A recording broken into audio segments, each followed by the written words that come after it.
নমস্কার বন্ধুরা। আজকে আমি আপনাদের শোনাবো ধনতেরাসের একটা খুব সহজ রেমেডি। ধনতেরাস কিন্তু আসলে ধন্বন্তরী দেবতার পূজা। ধন্বন্তরী দেবতার কাছে আমরা নিজেদের সুস্বাস্থ্য, রোগারোগ্য এবং অখণ্ড আয়ু কামনা করি। এই দিন কিন্তু লক্ষ্মী গণেশ বা লক্ষ্মী কুবেরের পুজো করলে ধনসম্পদ বৃদ্ধি পায় এবং ঘরে সারা জীবন আর্থিক সমৃদ্ধি বজায় থাকে।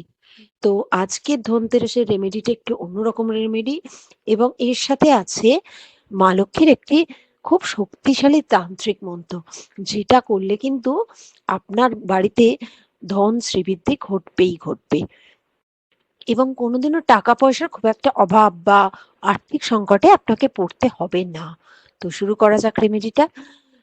এই রেমেডির জন্য চাই এক মুঠো ধনে। হ্যাঁ বন্ধুরা, ধনতেরাসের দিন ধনে যদি মা লক্ষ্মীকে অর্পণ করা যায় সেটা কিন্তু খুব শুভ।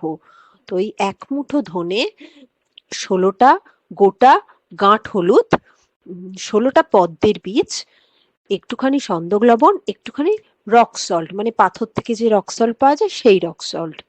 এবার এই উপাদানগুলো নিয়ে 4টে কাপড়ের টুকরো লাগবে এবং একটা থালা লাগবে।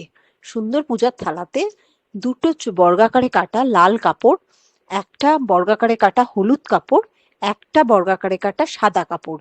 এবারে কি করবেন জানেন?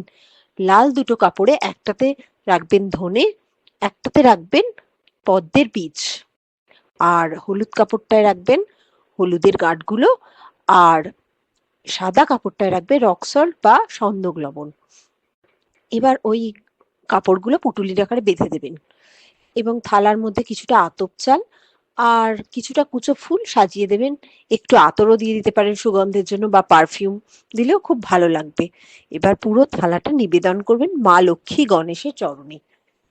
কিছুক্ষণ নিবেদন করার পর এটাকে আর একটা পদ্ধতি করতে হবে। তার আগে বলছি, নিবেদন করার মন্ত্রটি হলো ওম হ্রিম শ্রীম কমলা বাসিন্নে নমো নমঃ। হ্যাঁ বন্ধুরা, ওম হ্রিম শ্রীম কমল বাসিন্নে নমঃ নমঃ।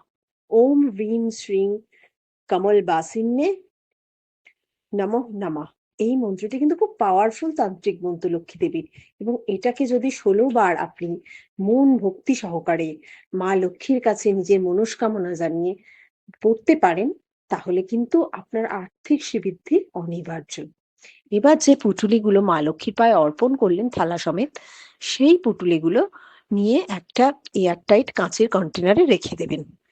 রেখে দিয়ে সেটার মুখটা বন্ধ করে দেবেন, একদম এয়ারটাইট হওয়া চাই কিন্তু।